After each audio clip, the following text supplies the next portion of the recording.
세상에는 사람을 가장 깊이 분노하게 만드는 장면이 있습니다. 그것은 가난이나 무지보다도 실패나 좌절보다도 더 날카로운 상처를 남깁니다. 바로 최고의 학력과 권력을 가진 사람이 불법이 아님을 방패로 삼아 부도덕한 행동을 정당화하는 모습입니다. 이 장면은 단순한 불쾌감을 넘어 인간이 믿어왔던 정의와 질서에 대한 신뢰를 무너뜨립니다. 그래서 이 분노는 일시적인 감정이 아니라 사회 전체가 흔들릴 때 생기는 깊은 울분에 가깝습니다. 사람들은 흔히 학력과 지위를 성공의 증표로 여깁니다. 오랜 노력 끝에 얻은 결과라고 믿기 때문입니다. 그래서 자연스럽게 그 자리에 오른 사람은 더 높은 윤리의식을 가질 것이라 기대합니다. 그러나 현실은 종종 정반대를 보여줍니다. 가장 많은 기회를 가진 사람들이 가장 교묘하게 책임을 회피하는 장면이 반복됩니다. 그리고 그들이 선택하는 말은 늘 같습니다. 불법은 아닙니다. 이 한 문장은 모든 것을 얼려버립니다. 잘못이 없다는 선언이 아니라 더 이상 책임지지 않겠다는 선언이기 때문입니다. 법의 최소 기준만 통과했을 뿐인데 마치 도덕적으로도 무결한 것처럼 행동합니다. 이 순간 사람들은 본능적으로 느낍니다. 정의가 훼손되었음을 말입니다. 법은 사회의 바닥입니다. 최소한의 선을 정해놓은 울타리입니다. 그러나 도덕은 천장입니다. 인간이 도달해야 할 이상입니다. 문제는 권력을 가진 일부 사람들이 이 둘을 의도적으로 혼동시킨다는 점입니다. 법을 넘지 않았다는 사실을 도덕의 증명으로 바꿔버립니다. 이것이 사람들을 화나게 합니다. 왜냐하면 우리는 모두 알고 있기 때문입니다.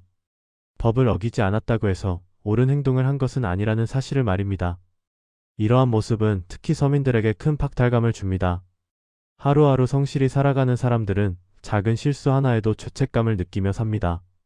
규칙을 지키지 못했을 때 스스로를 질책합니다. 그런데 사회 최상층에 있는 사람들은 훨씬 큰 영향력을 행사하면서도 아무렇지 않게 말합니다. 문제 없습니다. 합법입니다. 이때 분노는 단순히 개인을 향하지 않습니다. 구조를 향합니다. 시스템을 향합니다. 그리고 그 시스템이 자신들을 보호해주지 않는다는 깨달음에서 절망이 생깁니다. 더 큰 문제는 이런 행동이 반복되면 사회의 기준선이 무너진다는 점입니다. 사람들은 점점 생각하게 됩니다. 저 사람도 저렇게 사는데 나만 정직할 필요가 있을까? 이 질문이 퍼지는 순간 사회는 조용히 병들기 시작합니다. 법은 살아있지만 신뢰는 죽어갑니다. 권력자가 불법이 아니라고 주장하는 행동의 대부분은 법의 빈틈을 이용한 경우가 많습니다. 법이 모든 상황을 미리 예측할 수 없기 때문입니다. 그런데도 그들은 이 빈틈을 자신의 지혜처럼 포장합니다. 마치 능력의 증거인 것처럼 말합니다. 그러나 진짜 지혜는 빈틈을 찾는 것이 아니라 빈틈을 만들지 않으려는 태도에서 나옵니다. 사람들을 더욱 분노하게 만드는 지점은 이런 사람들이 종종 도덕과 책임을 설교한다는 사실입니다. 청년에게는 노력하라고 말하고 서민에게는 절약하라고 말합니다. 그러나 자신은 법의 테두리 안에서 최대한 많은 이익을 챙깁니다. 이 이중성은 분노를 넘어 모욕으로 느껴집니다. 또 하나의 문제는 사과의 부재입니다. 불법은 아니지만 국민께 심려를 끼쳐드려 죄송합니다. 이 한 문장조차 하지 않으려 합니다. 대신 오해입니다. 과장입니다. 라는 말로 상황을 덮으려 합니다. 사과는 패배가 아니라 책임의 표현인데 그들은 이를 인정하지 않습니다. 이것이 사람들의 마음을 더 얼어붙게 합니다. 결국 사람들이 화나는 이유는 단순합니다. 공정하다고 믿고 싶기 때문입니다. 노력하면 보상받는 사회라고 믿고 싶기 때문입니다. 최소한 가진 사람이 더 조심하는 사회라고 믿고 싶기 때문입니다. 그러나 현실은 종종 그 반대를 보여줍니다. 가장 많이 가진 사람이 가장 많이 이용합니다. 가장 배운 사람이 가장 교묘하게 빠져나갑니다. 이 장면이 반복될수록 사람들은 질문합니다. 이 사회는 누구를 위해 존재하는가? 그럼에도 불구하고 희망이 완전히 사라지지는 않습니다. 분노가 존재한다는 것은 아직 사람들이 정의를 포기하지 않았다는 증거이기 때문입니다. 아무 기대도 없다면 화도 나지 않습니다. 화가 난다는 것은 더 나은 사회를 원한다는 뜻입니다.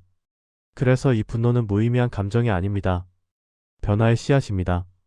침묵보다 낫고 체념보다 낫습니다. 중요한 것은 이 분노를 증오로 키우지 않고 기준으로 바꾸는 일입니다. 불법이 아니면 괜찮다는 기준이 아니라 옳은가를 먼저 묻는 기준으로 말입니다. 진짜 품격은 법을 피해가는 능력이 아니라 법이 없어도 스스로를 절제하는 힘에서 나옵니다.